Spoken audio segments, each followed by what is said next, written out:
Hello à tous, j'espère que vous allez bien. Je reviens aujourd'hui avec une nouvelle vidéo, donc c'est une revue lecture. Je voulais vous parler de deux livres qui m'ont énormément fait du bien, parlé, enseigné, instruit. Et si vous êtes intéressé, je vous laisse tout de suite avec la suite de la vidéo.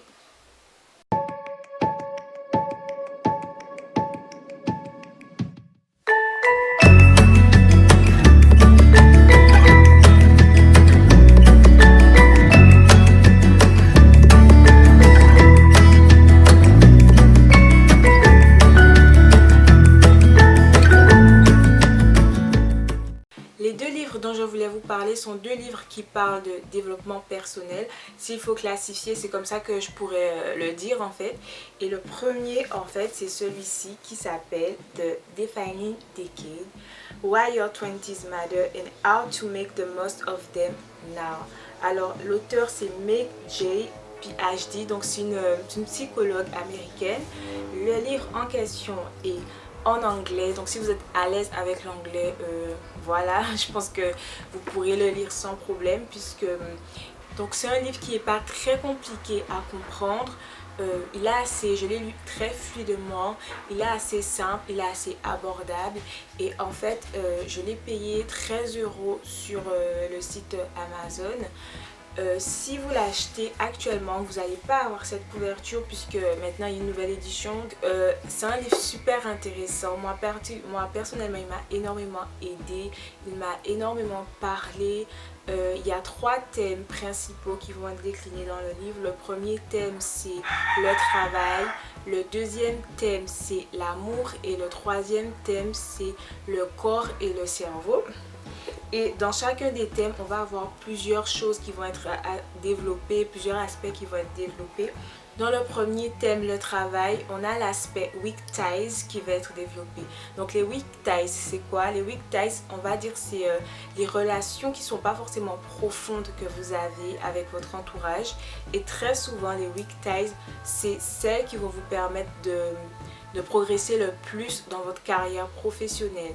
Et l'auteur met vraiment l'accent sur ce fait que parfois on pense que ce sont nos amis, que ce sont nos amis proches qui vont nous permettre d'atteindre des niveaux, d'autres niveaux dans notre vie professionnelle, alors que très souvent, elle-même par exemple pour écrire ce livre, toutes les personnes qui l'ont vraiment aidée, c'était des personnes qui n'étaient pas proches d'elle, c'était des relations interpersonnelles, c'était des personnes qui connaissaient d'autres personnes qui la connaissaient. Et c'était pas des proches en fait, c'était pas des amis proches qui l'ont aidé à écrire ce livre ou qui ont pu être les clés pour que ce livre sorte. Et moi j'ai personnellement expérimenté cela à plusieurs reprises dans ma vie professionnelle. Et c'est vraiment vrai, les weak ties sont à ne pas négliger et à ne pas perdre en fait. Les weak ties, c'est des personnes que vous pouvez envoyer une carte une fois à l'année, une carte postale, une carte de Noël. Et ces relations entretenues sur la longue durée pourront vraiment ouvrir des portes à vos projets professionnels. Il y a aussi le chapitre dans la partie weak ties qui a été développé qui était pourquoi ma vie devrait être meilleure sur Facebook. Elle devrait sembler meilleure. Et c'est vraiment ce que j'ai apprécié aussi dans le livre, c'est que ce livre s'adresse vraiment à des millennials, à des personnes qui sont dans l'âge des réseaux sociaux et donc qui en ont quelque part les côtés négatifs, les aspects négatifs. Dans ce chapitre-là, My Life Should Look Better on Facebook, elle va vraiment aborder les réseaux sociaux, les pièges des réseaux sociaux, les pièges pour notre génération justement que les réseaux sociaux induisent. Et c'est vraiment un chapitre intéressant à lire. Ensuite, on a aussi la partie qui va se concentrer sur l'amour, sur les relations. Et on a le The Cohabitation Effect qui était le chapitre qui m'a beaucoup parlé évidemment. C'est un chapitre qui va parler du fait que parfois on pense que en ayant des relations, en faisant le concubinage, on va dire, en vivant avec son copain, sa copine avant le mariage, parfois on pense que ce sera préférable parce qu'on aura comme ça l'occasion de voir si vraiment on est compatible ou pas. Et il a été prouvé que les couples qui adoptaient ce genre de pratique n'étaient pas en fait, on n'avait pas un meilleur rendement à la fin. C'était pas forcément des couples qui au final se mariaient et étaient forcément heureux. Et surtout concernant la partie de la vingtaine, très souvent ses clients, parce que pendant tout le livre en fait, elle va pas hésiter à parler de témoignages qu'elle a eu dans son bureau, de clients, de jeunes qui étaient dans la tranche de la vingtaine et qui témoignent, qui partagent leur parcours de vie.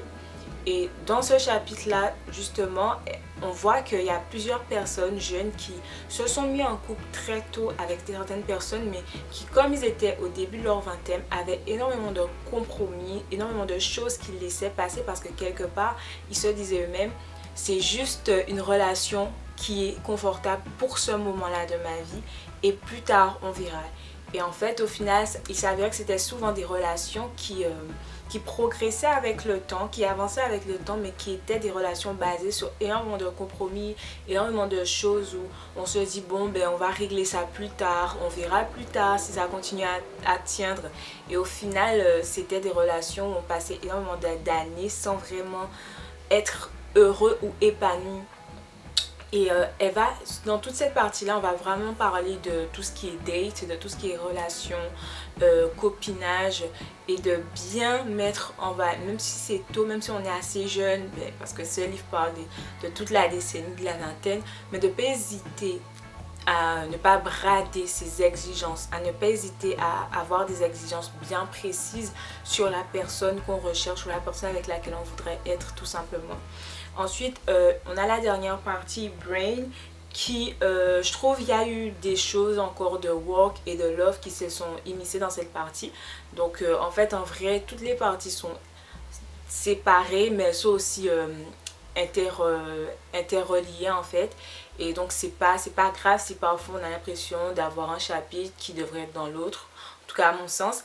Et dans cette partie-là, on va avoir un exemple d'un couple, d'une femme, en fait, qui va se mettre en couple assez tard, va se marier assez tard, sans jamais se poser la question de si elle veut être mère ou pas.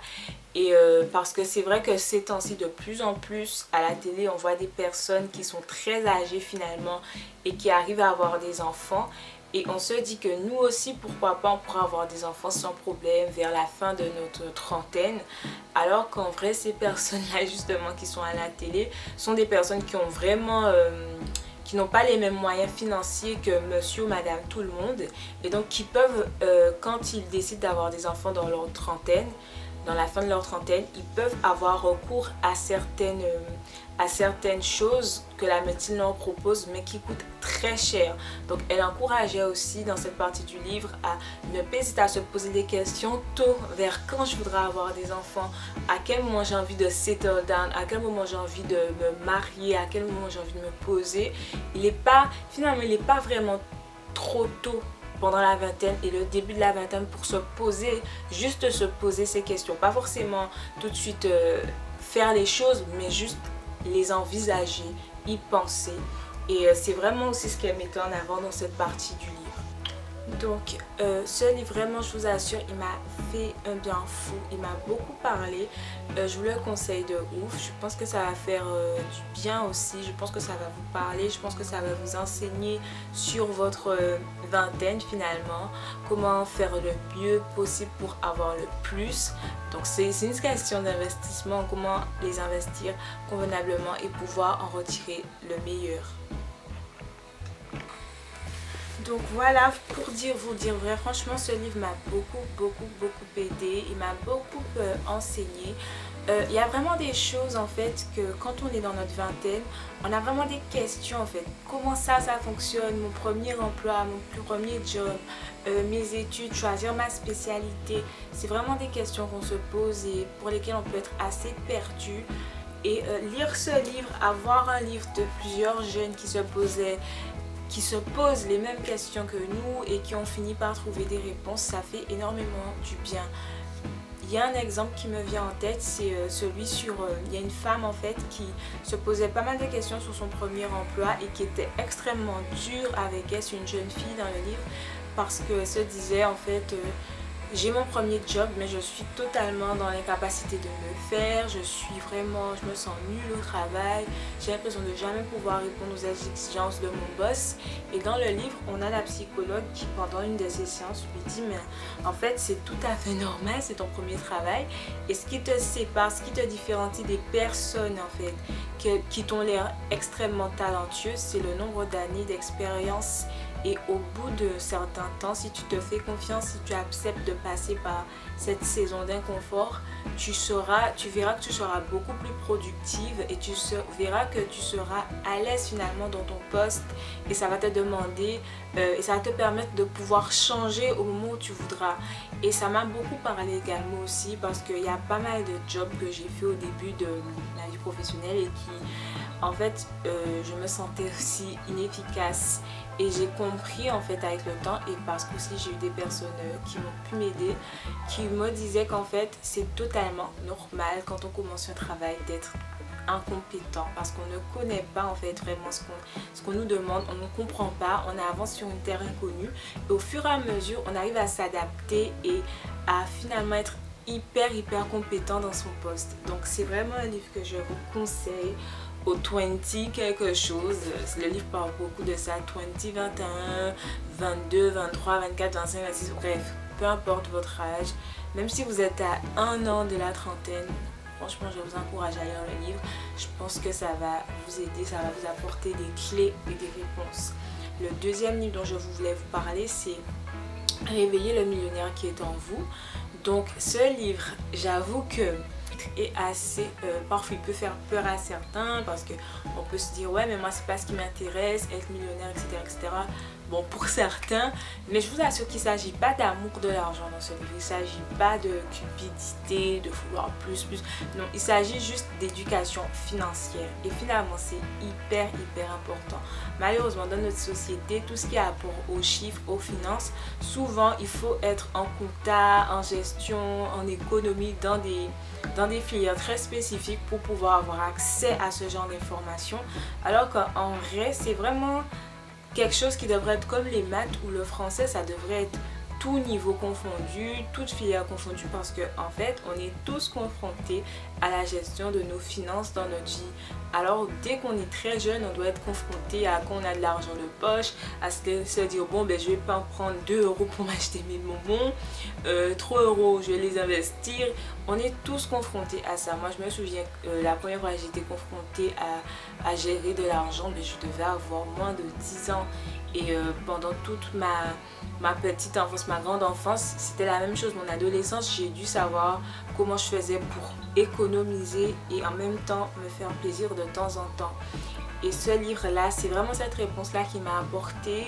On parle de mentorat, on parle d'investissement, on parle de domaines clés dans la société tels que l'immobilier, tels que le numérique, qui vont vous permettre d'investir et qui peuvent vous permettre de gagner le jackpot, il faut le dire. Donc moi j'ai beaucoup aimé ce livre.